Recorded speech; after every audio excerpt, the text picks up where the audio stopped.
बांग्लादेश की राजधानी ढाका में हिंदू युवक की हत्या मामले में 7 संदिग्ध लोगों को गिरफ्तार किया गया है। गुरुवार रात को उस्मान हादी की मौत होने के बाद भड़की हिंसा के दौरान प्रदर्शनकारियों ने हिंदू युवक को मार दिया था। प्रदर्शनकारियों ने मेमन सिंह के वालुका में सनातन धर्म के अनुयायी 27 साल के युवक दीपू चंद्र दास की पीट कर हत्या कर दी थी और उसके शव को पेड़ से लटकाकर जला दिया था। इस घटनाक्रम का वीडियो भी सोशल मीडिया पर वायरल हुआ था। देखिए, बांग्लादेश में जो भी हो रहा है वो किसी के लिए ठीक नहीं हो रहा है। भारत का विरोध करके वहाँ राजनीति चमकाने का प्रयास चल रहा है। ये सारे जो घटनाएं हो रही है इसके पीछे की उद्देश्य वहाँ का चुनाव को टालने का। जो वहाँ का बैठे हैं एडमिनिस्ट्रेटर, उनकी तो कोई सिर पैर नहीं है। अब जो उत्पातियाँ हैं, उत्पात कर रहे हैं और वहाँ का बर्बाद कर रहे हैं। बांग्लादेश का कल्चर से लेकर के इकोनॉमी सब बर्बाद हो रही है। लोग त्राही कर रहे हैं, लोग विरोध करना भी शुरू कर दिए हैं। केवल भारत विरोध करके पाकिस्तान बांग्लादेश का अस्तित्व नहीं बच सकता है और एक साल में उनका इकोनॉमी से लेकर सारा कुछ बर्बाद हुआ है। और इसी मौके में कुछ बदमाश लोग हैं जो वहाँ के संख्यालघु हिंदुओं के ऊपर अत्याचार करना, लूटपाट करना, ये भी कर रहे हैं। तो हम भी चाह रहे हैं कि जल्दी से जल्दी बांग्लादेश में चुनाव हो जाए और कोई सरकार बने, शांतिपूर्वक जैसा आगे बढ़ रहा था बांग्लादेश आगे बढ़े। हिंदू का अत्याचार करना, एक तो कुछ सांप्रदायिक लोग हैं, दूसरा है कुछ और लोग हैं जो हिंदुओं का प्रॉपर्टी को हड़पना चाहते हैं। कल एक जो युवा के ऊपर आक्रमण हुआ, उसका जमीन हड़पने गए थे कुछ लोग, उन्होंने बाधा दिया तो उसको जिंदा जला दिया गया है। इसके पीछे ये सब रहता है। इसीलिए बांग्लादेश तो बर्बाद हो रहा है, लेकिन उसका प्रतिक्रिया भी भारत में हो सकता है। हम चाह रहे हैं हमारे पड़ोसी शांति में रहे, हम भी शांति में रहे। इसमें दोनों का ही हित है। रैपिड एक्शन बटालियन यानी आरएबी की 14वीं बटालियन ने मामले में कार्रवाई करते हुए 7 संदिग्ध लोगों को गिरफ्तार किया है। बांग्लादेश की अंतरिम सरकार के मुखिया सलाहकार मोहम्मद यूनुस ने खुद ट्वीट करके गिरफ्तारी की जानकारी दी और बताया कि मोहम्मद लेमन सरकार, मोहम्मद तारिक हुसैन, मोहम्मद मानिक मियां, इरशाद अली, निजुन उद्दीन, आलमगीर हुसैन और मोहम्मद मिराज हुसैन ओकान को गिरफ्तार किया गया है, जिनके बारे में पूछताछ करने पर सुराग मिला। देखिए, बहुत दुर्भाग्यपूर्ण है। बांग्लादेश एक लंबे अरसे से आग में जल रहा है।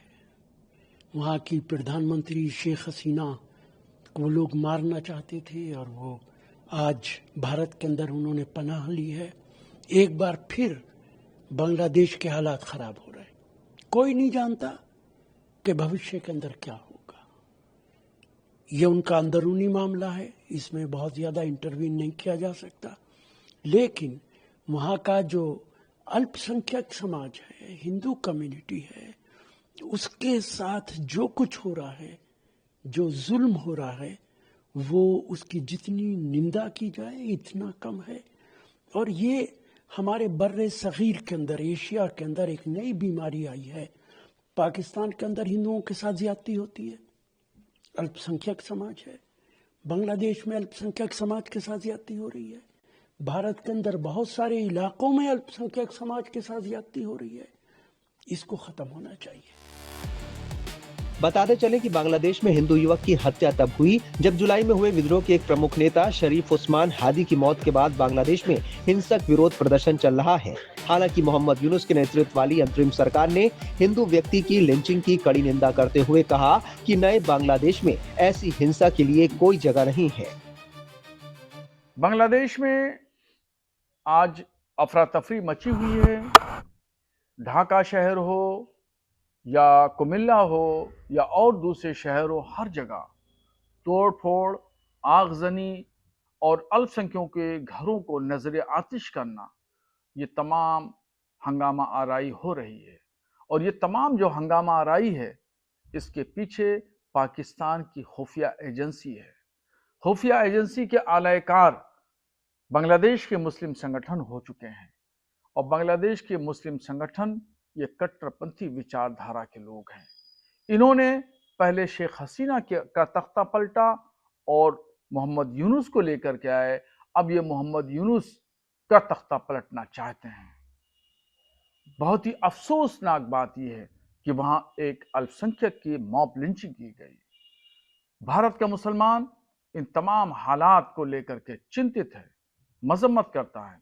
मैं भारत सरकार से और खास तौर पर प्रधानमंत्री नरेंद्र मोदी से मुतालबा करता हूं कि वो बांग्लादेश के मामलात में मुदाखलत करें, हस्तक्षेप करें, ताकि वहां पर हो रहे अल्पसंख्यकों पर जुल्म ज्यादती रोकी जा सके। बांग्लादेश की पुलिस के मुताबिक दास को पहले बृहस्पतिवार रात कारखाने के बाहर भीड़ ने ईश निंदा के आरोपों को लेकर पीटा और फिर एक पेड़ से लटका दिया।